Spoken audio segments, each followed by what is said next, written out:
দেখো ফুটেজ পাইছি না রাব্বি ভাই ফুটেজ পাইছি না এই রাব্বি ভাই শুনুন ফুটেজ পাইছি না এই রাব্বি ভাই শুনুন এই ফুটেজ এই ভাই শুনেন তো আপনারা এগুলা কি করে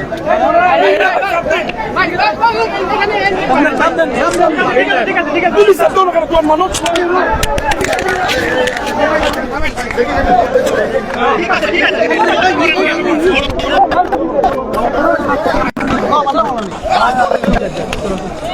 ধাক্কা দিয়ে না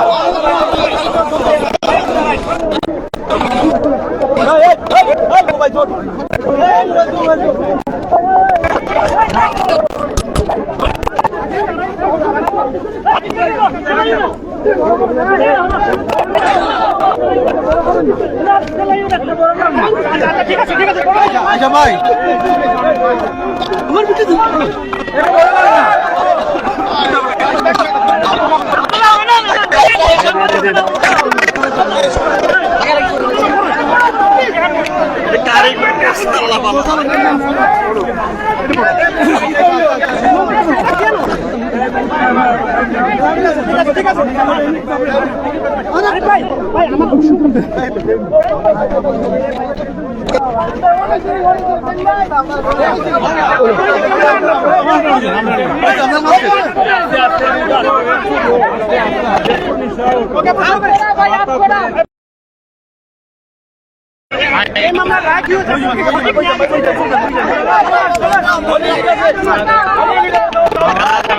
অন্যায়ভাবে এই মামলায়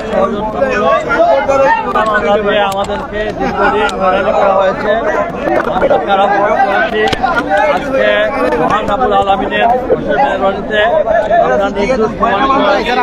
আল্লাহ দরবারে আমরা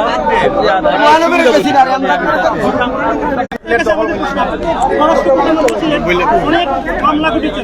আজকে এই যে মামলার যে রায় হয়েছে এই মামলার বিচার নিশ্চিত হয়েছে এবং এই মামলা চার্জশিটে তাদের বিরুদ্ধে কোনো ব্যবস্থা নেবেন কিনা? প্রথমত মহান রাব্বুল আলামিন আল্লাহ সুবহানাহু ওয়া তাআলা কাছে লাখ লাখ কোটি কোটি শুকরিয়া আদায় করছি। আজকে বহুদিন হলো ন্যায় বিচার প্রতিষ্ঠিত হয়েছে।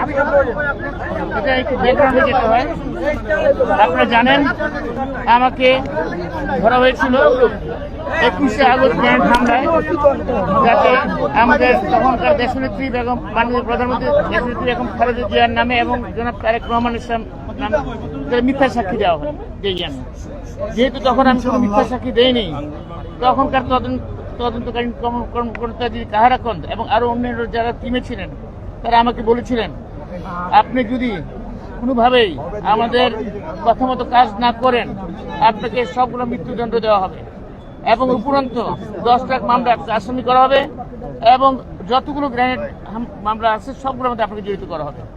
সেটারই ধারাবাহিকভাবে দেখেন 10 লাখ মামলা আমাকে আসামি করা হয়েছে এবং এখানে সিলেটের যেটার সাথে আমি বা গাউস বা আরিফ কেউ কোনো জড়িত না, তাদেরকে আমাদের আসামি করা হয়েছে ওই একই কারণে। এবং আমাকে সাথে ওদেরকে জড়াই দিয়েছে এই কারণে আরিফ সাহেব মাননীয় মন্ত্রী এবং মাননীয় গাউসের মাননীয় হুইপ সাহেবকে জড়াই দিয়েছে, যাতে সিলেটের সাথে একটা লিঙ্ক তৈরি করেন। তো আল্লাহর দুনিয়া অনেক বড়, আল্লাহর বিচার সবার আগে, আল্লাহর বিচার হয়েছে এবং ইনশাআল্লাহ তারা আজকে দেখেন শেখ হাসিনা কোথায় আর আমরা কোথায়। এটা কি রাজনৈতিক প্রতিহিংসার কারণে এই মামলা হয়েছিল কিনা? আপনারা জেল কাটলেন, এটা বলার অপেক্ষা রাখে না। আমরা রাজনৈতিকভাবে প্রতিহিংসার শিকার হয়েছি। এই রায় আপনারা কতটা আসলে দেশের জন্য কতটা উপকার হলো এই ধরনের রায়? আমার জন্য রায় দেশবাসীর জন্য এই রায় তো দীর্ঘসূত্রিত ছিল। দীর্ঘদিন আসলে আদালত তার পর্যবেক্ষণে বলেছেন যে প্রথম তদন্ত যদি ঠিক হতো তাহলে এত বিলম্ব হতো না, আপনারা ভোগান্তিতে পড়তেন না, বিচার প্রাচীরও ভোগান্তিতে পড়তেন না। কি বলবেন আসলে আদালতের রায়? শুকরিয়া আদায় করছি আলহামদুলিল্লাহ। আজকে এটি গণতান্ত্রিক সরকার জনগণের ভোট দ্বারা নির্বাচিত হওয়ার পরে আইনের শাসন প্রতিষ্ঠিত হওয়ার কারণেই আজকে কোর্ট চাপহীনভাবে সত্যের ভিত্তিতে সাক্ষী সাবুদের ভিত্তিতে এই মামলাটি নিষ্পত্তি করেছেন এবং সাবেক স্বরাষ্ট্রমন্ত্রী জনাব লুৎফর রহমান বাবর, মাননীয় মন্ত্রী আরিফুল হক চৌধুরী এবং আমি জি কে গৌস আজকে আমরা এই কোর্ট থেকে বেকসুর খালাস পেয়েছি আলহামদুলিল্লাহ।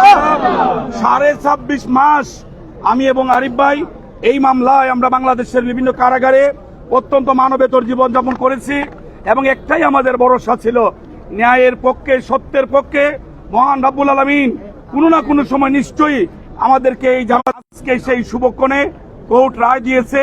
আমরা 3 জনে বেকসুর খালাস পেয়েছি, সেজন্য আল্লাহর শুকরিয়া আদায় করছি।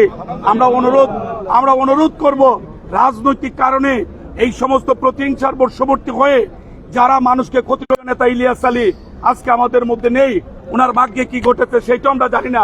শুধুমাত্র রাজনৈতিক কারণে ইলিয়াস আলীকে আমাদের মধ্য থেকে সরিয়ে ফেলা হয়েছে। আমরা আল্লাহর কাছে দোয়া করি, আমাদের মতো যত নিগৃহীত মানুষ অত্যন্ত কষ্ট পেয়েছে, আল্লাহ আজকে আমাদের প্রতি যেভাবে দয়া করেছেন, আরো মিথ্যা মামলা আমাদের বিরুদ্ধে রয়েছে, অন্যান্য ভাইদের বিরুদ্ধে রয়েছে, আমরা যেন সকলে ন্যায় বিচার পাই, আল্লাহ যেন সেই ব্যবস্থা